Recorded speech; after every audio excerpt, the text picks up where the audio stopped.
Villain can be লাভার, পর্ব 17, লিখেছেন মিথুপুরী। Twin pick পাহাড়টি এক অদ্বিতীয় সৌন্দর্যের স্থান, যেখানে দুটো পাহাড় একে অপরের কাছাকাছি দাঁড়িয়ে এবং যার শীর্ষবিন্দু দুটি সিংহের মতো দেখা দূর হতে।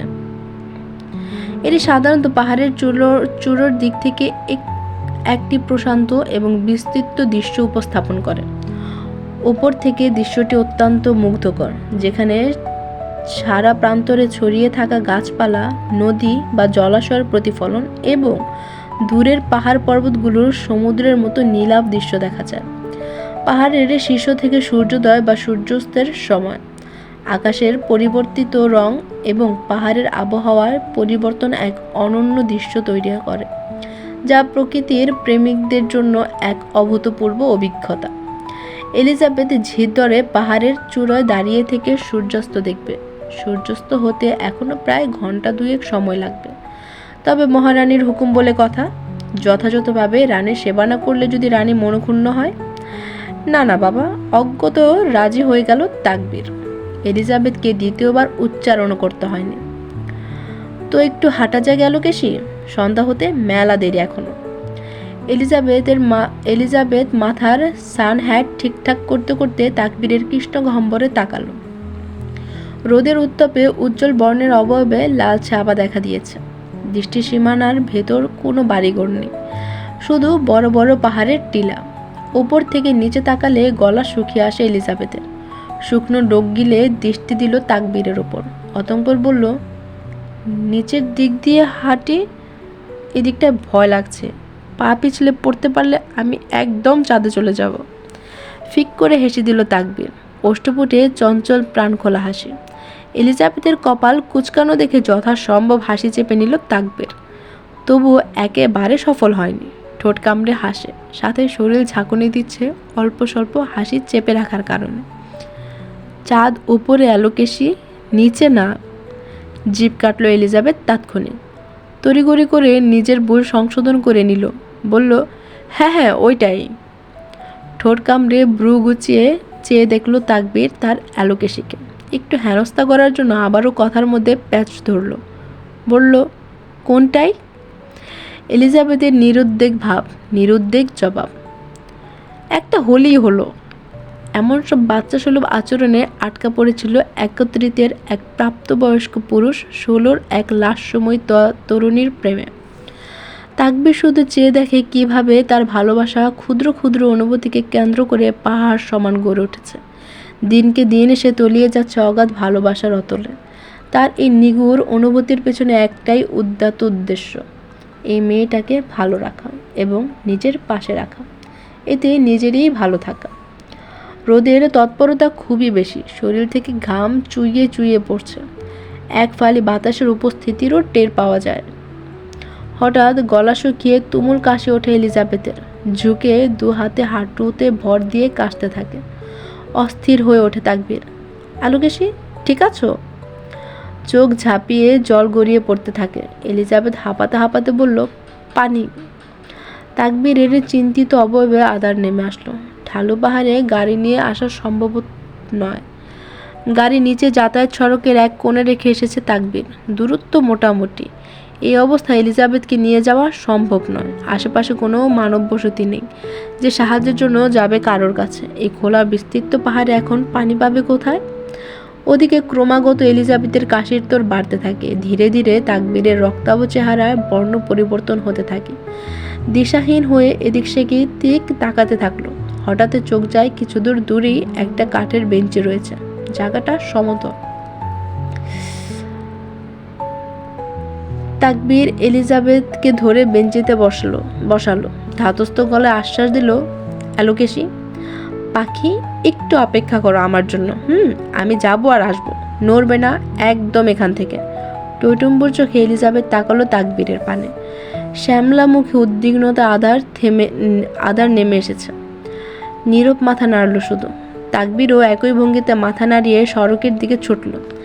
এলিজাবেথ যথাসম্ভব ডোক গিলে গলা ভিজিয়ে কাশি থামানোর চেষ্টা করল। হঠাৎ অতর্কিত আক্রমণে বুক শুকিয়ে এলো এলিজাবেথের। কয়েক সেকেন্ডের মধ্যে ঘটে যায় ঘটনাটি। শুধু অনুভব করছিল কেউ হ্যাচকা টান দিয়ে তাকে শূন্যে তুলে নেয়। নিঃশ্বাস আটকে চোখ মুখ খিচে রাখে এলিজাবেথ। ঘোড়ার ফুৎকার শব্দে স্তম্ভিত হয়ে ফিরে এলিজাবেথ। সচল হয়ে থমকে যাওয়া মস্তিষ্ক। নাকের ডগায় বাড়ি খেতে থাকে পরিচিত সেই পারফিউমের স্মেল। গতি হারায় হৃদয় স্পন্দন। এই বুঝি বুক ফেটে যাবে। পর্যাপ্ত অক্সিজেন থাকা সত্ত্বেও শ্বাস নিতে পারে না এলিজাবেথ। দম আটকে আসছে। চোখ খোলার সাহস হয় না এলিজাবেথের। একটা হৃদয়হীন বৃক্ষপটের সাথে লেগে আছে তার পিঠ। কারোর বাহুডোরে আবদ্ধ হয়ে আছে সে। পঙ্খিরাজের মতো করে ঘোড়া চড়ে নিয়ে যাচ্ছে তাকে এক বিষাদ রাজ্যের রাজা। ঘোড়ার পায়ের প্রতিটি কদম এবং ঝাঁকুনির সাথে সাথে হাত পা ঘেমে ঠান্ডা হতে থাকে এলিজাবেথের। এক শ্বাসরুদ্ধকর অবস্থায় নিজেকে আবিষ্কার করলো এলিজাবেথ। ঘোড়ার কর্কশ গলার শব্দ কমে আসলো। আশপাশ খুবই শান্ত লাগছে। পিটপিট করে চোখ মেলে তাকায় এলিজাবেথ। দেখতে পায় জায়গাটা একটা স্টান্ট ফার্মের বিশাল মাঠ। চারিপাশে শুধু সবুজ সতেজ ছোট ছোট ঘাস। কাঠ দিয়ে তৈরি বেড়া দিয়ে নির্দিষ্ট সমপরিমাণ বিস্তৃত জায়গা ঘেরাও করা। মাঠের এক প্রান্তে কিছু আরবীয় প্রজাতির ঘোড়া শো জাম্পিং প্রশিক্ষণ নিচ্ছে। অপর এক প্রান্তে কিছু ঘোড়া ঘাস খাচ্ছে। চারিপাশে এক নজরে চোখ বুলিয়ে দৃষ্টি গেল ঘোড়ার লাগাম টেনে ধরা শক্ত হাত দুটোতে। ট্যাটু খচিত হাত অবলোকন হতেই পুনরায় গাছিয়ে উঠল এলিজাবেথের। রিচার্ড ঘোড়া নিয়ন্ত্রণের লাগাম ছেড়ে দিল। ঝুঁকলো এলিজাবেথের ওপর। পুরুষালী রুক্ষ থুতুনি রাখলো এলিজাবেথের কাঁধে। কেঁপে উঠল এলিজাবেথের সমস্ত শরীর। হার্টবিট অস্বাভাবিকভাবে ওঠানামা করতে থাকে। শোনা গেল সেই পুরুষালী গুরুগম্ভীর ভারিক্কি কণ্ঠস্বর, মাই ফাকিং ডার্ক রেড। বরফের মতো জমে গিয়েছে এলিজাবেথ। টু শব্দ অবধি করছে না। অদর এলিয়ে বাঁকা হাসল রিচার্ড। কুটিল হাতে পেঁচিয়ে ধরল এলিজাবেথের পেট। জুবুথুবু করে কাঁপতে থাকে এলিজাবেথের শরীর। ঘৃণায় গা শিউরে ওঠে। নিজেকে শক্ত করে এলিজাবেথ দাঁতে দাঁত পিষে বলল, এই নোংরা হাতে আমাকে ছুবেন না, আমাকে দয়া করে ছুবেন না। আমার সকল পাপের মধ্যে তুই সর্বাধিক প্রিয়। উগ্র বৈশিষ্ট্য সম্পূর্ণ মানুষের এহেন নিকটে ঠান্ডা স্বরে ভয় বাড়তে থাকে এলিজাবেথের মনে। ভিজে যায় চোখের পাতা। কাঁপে গলা। কাঁপা কাঁপা গলায় আওড়ালো এলিজাবেথ, কেন এসেছেন আবার? অধরের ছোঁয়া এঁকে দিল কাঁধের রিচার্ড। পরপর ছোট ছোট চুমুতে ভরিয়ে দিতে থাকে এলিজাবেথের সমস্ত ঘাড়। ভিজে চ্যাটচ্যাট হয়ে যায় পশ্চাৎ পাঁজর। নিজ কাজে নিটোল থেকে হুইস্কি স্বরে আওড়ায় এজন্য। দাঁতে দাঁত চেপে নিজেকে শক্ত করে রেখেছিল এলিজাবেথ। রিচার্ডের অপ্রত্যেকর কথা এবং কাণ্ডের চিবুক শক্ত হলো। মোচড়ামুচড়ি করতে থাকে ছাড়া পাওয়ার জন্য। তবে তাতে এক চুল পরিমাণ লাভও হয় না। রিচার্ডের শক্ত হাতের বাঁধন থেকে 1 ইঞ্চিও সরতে পারে না এলিজাবেথ। তীব্র ঘৃণায় রিচার্ডের এক হাত পেট থেকে টেনে ছাড়িয়ে এনে দন্ত বসিয়ে দেন। আক্রোশ এতই ছিল যে শক্ত চামড়া বেদ করে রক্তপাত হয়। তবুও নিজের কাজে অনড় রিচার্ড। ঠোঁটের কোণে বক্র হাসি। ওদিকে হাত দিয়ে রক্ত ঝরছে। ভেজা গলায় চেঁচালো এলিজাবেথ। কণ্ঠনালী ছিঁড়ে বেরিয়ে এলো ভিতরের সকল আক্রোশ। আপনার মতো নরখাদকের জায়গা জাহান্নামেও না হোক, মরে যাচ্ছেন না কেন আপনি? কাঁধ থেকে মুখ তুলে রিচার্ড। ক্রোধে মটমট করা দাঁড়ালো চোয়াল আজ নেই কোনো হিংস্রতার ছাপ। অভিব্যক্তি অত্যন্ত স্বাভাবিক। ঠোঁটে রহস্যময় বাঁকা হাসি। এলিজাবেথের কথার পারদে ক্ষিপ্ততা না দেখিয়ে বরং গম্ভীর গলায় জবাব দিল, মরে গেলেই কি সমাপ্তি? Some dead roses still carry fragrance. I am one of them. তাচ্ছিল্য স্বরে হাসলো এলিজাবেথ, দাঁত এলিয়ে। রুষ্ট গলায় শুধালো, Some broken hearts still carry love. এবার কণ্ঠস্বর পাল্টায়। মস্তিষ্কটা ফিরে গেল তার চিরাচরিত পৈশাচিক আত্মায়। মুষ্টিময় করে নিল এলিজাবেথের চুল। হিংস্র প্রাণীর মতো গর্জে উঠল। ব্রোকন তো তারা হয় যারা ছিনিয়ে নিতে জানে না। রিচার্ড কার্নাত খুব ভালো করে জানে কিভাবে নিজের জিনিস ছিনিয়ে নিতে হয়। ব্যথায় কুকরিয়ে ওঠে এলিজাবেথ। চুলের গোড়ায় অতিক্রম টান পড়ার কারণে তৎক্ষণাৎ মাথার যন্ত্রণা শুরু হয়। সহসায় সয়ে নিল কষ্ট। শক্ত গলায় বলল, আমি অন্য কারোর। কখনোই আমাকে আপনি ছিনিয়ে নিতে পারবেন না। শুধু আমাকেই কষ্ট দিতে পারবেন। আরও শক্ত করে টেনে ধরল রিচার্ড এলিজাবেথের চুলের মুঠি। অপর হাত দিয়ে পেছন থেকে ঝুঁকে শক্ত করে চিবুক চেপে ধরে।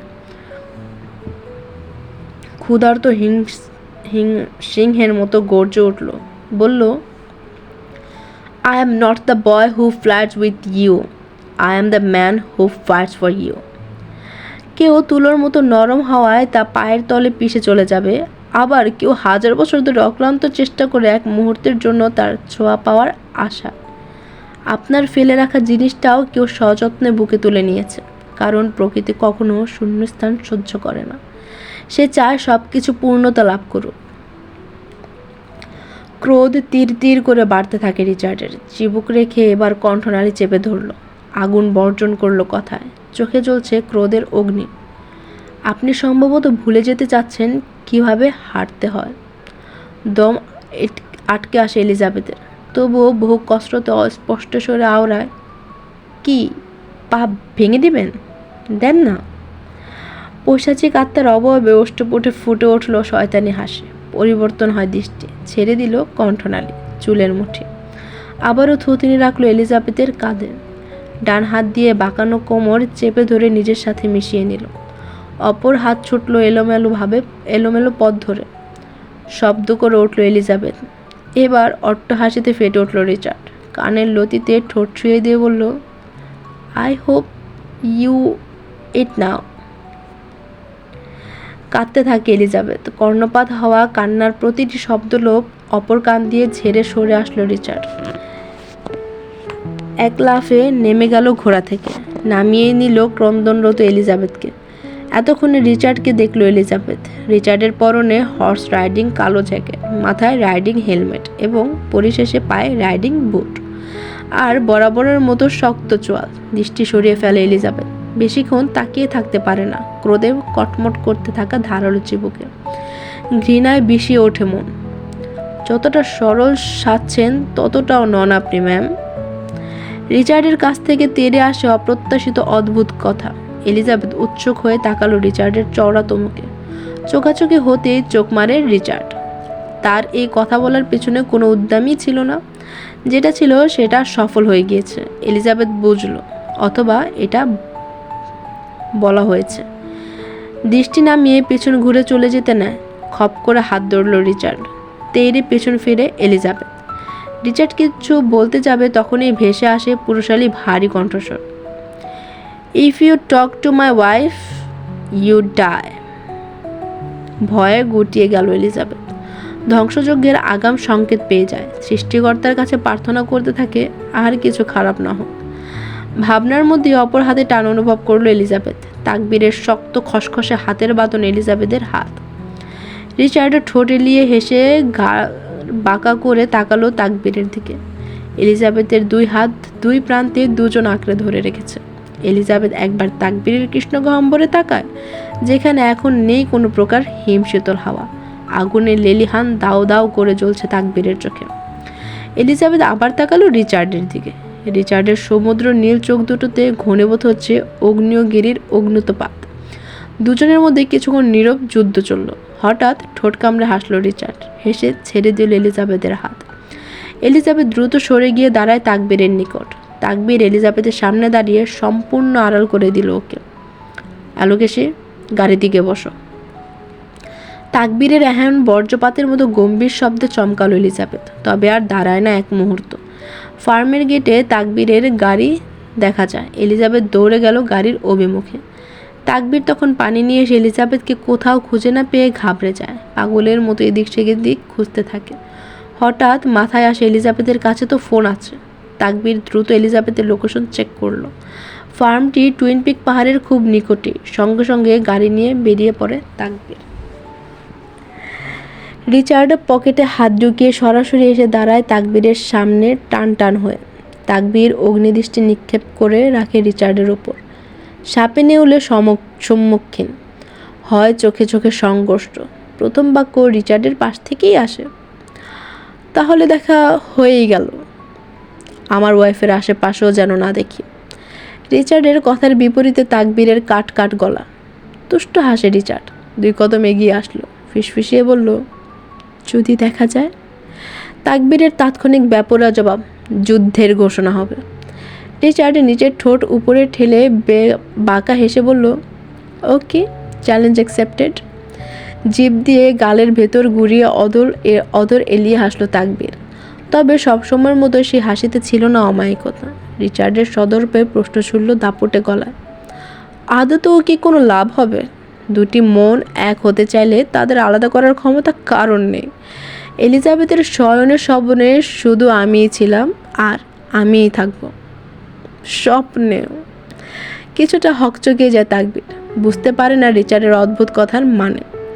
তাকবীরের অভাবে বিভ্রান্ত দেখে হেসে ঠোঁট গোল করে গরম নিঃশ্বাস ছেড়ে দিল রিচার্ড তাকবীরের মুখের ওপর।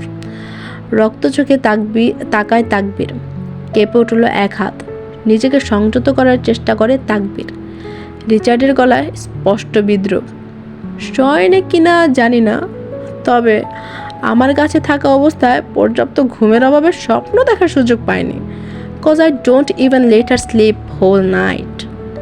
সংযম হারায় তাকবীর, চেপে ধরল রিচার্ডের কলার। বাধা দেয় না রিচার্ড, বরঞ্চ হাসল। শোনা যায় তাকবীরের দাঁতে দাঁত পেশার শব্দ, যা রিচার্ডের মনে প্রশান্তিময় হাওয়া বয়ে দিচ্ছে। আমার জমিতে কিছুদিন গোলামি করে নে, বাকি জীবন তো আমারই, ওপরে না হোক এপারও তো হবেই। ঝাড়ি দিয়ে ছেড়ে দিল রিচার্ডের কলার তাকবীর। কণ্ঠনালী বেয়ে হাসির উদ্গীরণ ঘটল ঠোঁটে। ফিচলে হেসে বলল, সেটা তো সময় বলে দেবে জমিতে বীজ বনেকে। তাকবীরের কথায় মার ফক্করের প্যাচ ছাড়িয়ে মানে বুঝতে পেরে দুহাত মুষ্টিবদ্ধ করে ফেলে রিচার্ড। তাকবীর বাঁকা হেসে ঘুরে ফিরে গাড়ির অভিমুখে অগ্রসর হতে থাকে। কয়েক কদম যেতেই পেছন থেকে ভেসে আসে রিচার্ডের জলদ গম্ভীর কণ্ঠস্বর, অবশ্যই আমি প্রতিশোধ নিব, তবে সেটা ভিন্নভাবে এবং ভয়ঙ্কর রূপে, যুদ্ধের পূর্ব প্রস্তুতি ছাড়াই। থেমে যায় তাকবীরের পা। বুঝতে পারে না রিচার্ড কিসের প্রতিশোধের কথা বলছে, তবুও পেছন ফিরে না আর হনহনিয়ে চলে যায়। রিচার্ডের ঠোঁটের আগায় জড়ো হয়েছে রহস্যের ঘনঘটা। হাসতে থাকলো একাই, পিঠ ঘুটে হাসি। সারা রাস্তায় একটাও কথা বলেনি তাকবীর। এলিজাবেথ নিজেও তটস্থ হয়েছিল তাকবীরের বেপরোয়া গাড়ি চালানো দেখে। বারবার নিজেকে গালি দিতে থাকে তার জন্য সকল কিছু। তার অভিশপ্ত জীবনের সাথে জড়িয়ে যাওয়া সকলের জীবনের আধার নেমে আসে। এজন্যই সে চায়নি ধ্বংসযোগ্য পাপাচারে নিবিষ্ট এক অন্তহীন মরীচিকাময় জীবনের সাথে কাউকে জড়াতে। ভেতরে ভেতরে আবারও ভেঙে যেতে থাকে এলিজাবেথ। তাদের হোটেলে পৌঁছাতে পৌঁছাতে রাত হয়ে যায়। এই হোটেলেও 2 রুমের অ্যাপার্টমেন্ট নেয় তাকবীর। নিজেদের অ্যাপার্টমেন্ট পা রাখতেই শব্দ করে দরজা আটকে দিল তাকবীর। ধরা দিল এলিজাবেথের সামনে বদরূপে। কোমল খোলসের ভেতর থেকে বেরিয়ে উগ্রভাবে চেঁচিয়ে উঠল এলিজাবেথের ওপর। কেঁপে ওঠে এলিজাবেথের সর্বাঙ্গ। তার থেকে বেশি অবাক হলো তাকবীরের এহেন আচরণে। হাত থেকে ফোনটি পড়ে যায় পায়ের ওপর। দাঁতে দাঁত চেপে ব্যথা সহ্য করে নেয় এলিজাবেথ। অবিশ্বাস্য নজরে অনড়ভাবে চেয়ে থাকে তাকবীরের পানে, যাকে এখন হিংস্র জন্তুর মতো লাগছে। কৃষ্ণগহ্বরে ফুটে ওঠে ক্রোধের পাহাড়। চেহারা আচ্ছাদিত নমনীয়তার অন্তরালে থাকাই কঠোরতা সোজা গিয়ে বিচ্ছে বক্ষপিঠে এলিজাবেথের। নিষ্পলক দ্বিধাহীন নজরে তাকিয়ে থাকলো এলিজাবেথ। তীব্র রাগে ফুলদানি মেঝেতে ছুঁড়ে মারে তাকবীর। যথাসম্ভব চেষ্টা করছে নিজের ক্রোধ দমিয়ে রাখতে, তার কথা দ্বারা যেন আঘাতপ্রাপ্ত না হয় তার শখের আলোকে সে। তবুও শেষ কক্ষে আর হলো না। সোজা তর্জনী তুলে তেড়ে আসলো এলিজাবেথের সম্মুখে। কাট গলা, you forget you are my wife, not his, not anyone else's. I don't give a fuck you handsome he is. You are mine and nobody touches what's mine, understand? ওর থেকে দূরে থাকবে। নিজের ক্রোধের কবল থেকে এলিজাবেথকে বাঁচানোর জন্য হনহনি অ্যাপার্টমেন্ট থেকে বেরিয়ে যায় তাকবীর। এলিজাবেথ তখন এক দৃষ্টিতে তাকিয়েছিল ভাঙা কাচের টুকরোগুলোতে। চোখে জমে থাকা জলের বাঁধ ছেড়ে দিয়ে তপ্ত শ্বাস ফেলে এলিজাবেথ। অতঃপর ভাঙা কাচের টুকরোগুলো পরিষ্কার করে ফেলল। সে আবার আহামরি কে, যে সবার তার সাথে সবসময় ভালো আচরণ করবে? তার জীবন সংগ্রামই তো এমন। এলিজাবেথ কষ্ট পায়নি একটুও না। সে মানিয়ে নিয়েছে নিজেকে এমন তুচ্ছ তাচ্ছিল্যের সাথে। রাত তখন 11টা। তাকবীর তখনও ফেরেনি। এলিজাবেথ মনের অভিমান মনেই পুষে রেখে ফোন দিয়েছিল, কিন্তু প্রতিবারই সুইচ অফ দেখায়। এলিজাবেথ বুঝতে পারে তাকবীর তার উপর রাগ করে ইচ্ছে করে ফোন বন্ধ করে রেখেছে। ঘন ঘন নিঃশ্বাস ফেলে নিজেকে যথাসম্ভব শান্ত রাখার চেষ্টা করে এলিজাবেথ। আজ অনেকদিন পর নিজের জীবনের অমীমাংসিত হিসাব মেলাতে শুরু করে আবার। তবে বরাবরের মতোই ফলাফল আজও শূন্য। অজান্তেই ভাবতে শুরু করে রিচার্ডের কথা, যার ছোঁয়া প্রতিটি জায়গা এখনও ব্যথা দিয়ে দিয়ে তার কথা মনে করিয়ে দিচ্ছে, যার ছোঁয়ায় নেই কোনোরূপ ভালোবাসা, নৃশংসতা ছাড়া। এলিজাবেথ ভাবতে থাকে তাকবীরের কথা, যে মানুষটা ভাবার মধ্যেই পায়ের ঠান্ডা কিছুর স্পর্শ পেলে কেঁপে ওঠে এলিজাবেথ। ধ্যান ভেঙে হতচেতন হয়ে ফিরে উঠে বসে এলিজাবেথ। বাইরে থেকে কাচের গ্লাস গলিয়ে আসা সোডিয়াম লাইটের আলোতে দেখা যায় তাকবীরকে। তাকবীরের বেডের পাশে হাঁটু গেড়ে বসে এলিজাবেথের পায়ে বরফ লাগিয়ে দিচ্ছে। তখন ফোন পড়ার কারণে কিছুটা ফুলে গিয়েছিল জায়গাটা। এলিজাবেথ এতটাই ধ্যানমগ্ন ছিল যে তাকবীরের উপস্থিতি টেরই পায়নি। এলিজাবেথ তড়িঘড়ি করে পা সরিয়ে নেয়, বলল, আরে আরে কি করছেন, পায়ে হাত দিচ্ছেন কেন? তাকবীর আবারও এলিজাবেথের পা টেনে নিয়ে বরফ লাগাতে থাকে, খাদ্যযুক্ত কণ্ঠে আওড়ায়, প্রয়োজন তাই। নির্নিমেষ তাকিয়ে থাকলো এলিজাবেথ, ভিজে আসে গলা। আর কি প্রয়োজন? ক্ষমা চাওয়া। তাকবীরের দ্বিধাহীন তাৎক্ষণিক জবাব। মাথা তুলে তাকায় সে, চোখে একরাশ আত্মগ্লানি। চোখে মূর্ছা যাচ্ছে এমন বানিয়ে রেখেছে শ্যামবর্ণের মুখশ্রী। দুটো খাদযুক্ত দৃষ্টি মিলে গেল। তাকবীরের কণ্ঠে অনুশোচনার জলধারা। ভঙ্গিমা স্থির রেখে বলল, সরি আলোকেশী, আমাকে ক্ষমা করে দাও। বিশ্বাস করো, আমি তখন ওইভাবে কথা বলতে চাইনি তোমার সাথে। আমি কিছু মনে করিনি। এলিজাবেথের কণ্ঠে অস্পষ্ট অভিমান। বুঝতে পারে তাকবীর। লজ্জায় মাথা নুয়ে ফেলে তাকবীর। কিভাবে বুঝলেন? ব্যথা করছিল? তাকবীর নত দৃষ্টি নিবিষ্ট রেখে প্রত্যুত্তর করে, আমি সবই বুঝি। বরফ রেখে একটা মলম দিয়ে কিছুক্ষণ ম্যাসাজ করে দেয় তাকবীর। পরপর উঠে দাঁড়ায়। এলিজাবেথের চোখের চোখ রাখতে পারছে না আত্মগ্লানির জন্য। অন্যদিকে দৃষ্টি ফিরিয়ে বলল, খাবার সার্ভ করে দিয়েছে, চলো। কথা বাড়াতে চাইল না এলিজাবেথ। খাট থেকে নামার জন্য পা নিচে রাখতে গেলে তার আগেই তাকবীর বেডের নিচ থেকে স্লিপার বের করে এলিজাবেথের পায়ের নিচে রাখে। অভিমানে মনে এক পশলা শীতল হাওয়া বয়ে গেল। তবু অটল থাকলো এলিজাবেথ। যেগুলোই ভালোবাসা প্রকাশ পায় তা কখনো করবেন না। কেন? হঠাৎ কেউ যত্ন করলে অস্বস্তি বোধ করি। অবহেলায় যে অভ্যস্ত, তার জন্য ভালোবাসা বিব্রতকর। তাকবীরের বুকে অসহ্যকর যন্ত্রণা দিচ্ছে এলিজাবেথের এহেন আচরণ। আবারও হাঁটু গেড়ে বসলো এলিজাবেথের মুখোমুখি। কাতর দৃষ্টি নিক্ষেপ করলো এলিজাবেথের পানে। বলল, শুনেছি অনুভূতিকে নিয়ন্ত্রণ করতে পারাই সবচেয়ে বড় ম্যাচুরিটি। আফসোস, 35 বছর বয়সেও সেই ম্যাচুরিটি আনতে পারেনি নিজের মধ্যে। আমাকে ক্ষমা করা যায় না? এলিজাবেথ এবার পূর্ণ দৃষ্টি নিক্ষেপ করে তাকবীরের ওপর। চোখে সন্দেহ সংকুচিত হলো। ছোট ছোট চোখ করে তাকিয়ে বলল, 35 মানে? তাকবীর এলিজাবেথের বাচ্চাদের মতো এমন অবুঝ কথা এবং ভাবভঙ্গিতে ঠোঁট কামড়ে হাসল। বলল, তুমি কি আমাকে বুড়ো ভেবেছ? নাক কুচকা এলিজাবেথ। তো আপনার বয়স তো কম করে হলো 40 হবেই। তাকবীর চোখ বড় বড় হয়ে গেল। এহেন গুজব মার্কা কথায় মৃদু চেঁচিয়ে উঠল, কি? আমাকে দেখে 40 মনে হয় তোমার? রাগ পড়ে যেতে থাকে এলিজাবেথের। কোমর বেঁধে তর্কে নামে, তো আপনার রাজনীতির বয়সের সাথে হিসেব করলেই তো হিসেব হয়ে যায়। হ্যাঁ মানছি, দেখতে একদমই মনে হয় না। তাকবীর এতক্ষণে বুঝতে পারে আসল রহস্য। ঠোঁট কামড়ে হেসে নাক টিপে দিল এলিজাবেথের। পরপর বলতে শুরু করলো, সব জায়গায় জালিয়াতি চললে রাজনীতিতে কেন চলবে না? যেখানে জালিয়াতের নাট্যমন্ত্রী রাজনীতি। তাকবীরের কথা এলিজাবেথের ছোট ছোট চোখ আরও ছোট হলো। প্রশ্নবোধক চাহনি দিল। তাকবীর হেসে মাথা নাড়িয়ে বলল, আমার বয়স বাড়িয়ে দেওয়া জাতীয় সনদে। একসাথে দুজনেই ফিক করে হেসে দেয়। এভাবে কথা বলতে বলতে রাগ পড়ে যায় এলিজাবেথের। কক্ষ জুড়ে বিরাজ করে দুজনের প্রাণ খোলা খিলখিলে হাসি। হঠাৎ কথার মাঝে এলিজাবেথের হাসি থেমে যায় তাকবীরের কথায়। তুমি চাইলে ক্যান্সারের মতো মরণব্যাধি হয়ে এসো আমার জীবনে। ধীরে ধীরে আমাকে নিঃশেষ করে দাও। কিন্তু প্রার্থনা একটাই, যখন বিদায় নেবে আমায় একা রেখে যেও না, সঙ্গে নিয়ে যেও, যেন তোমার অনুপস্থিতি আর সহ্য করতে না হয়।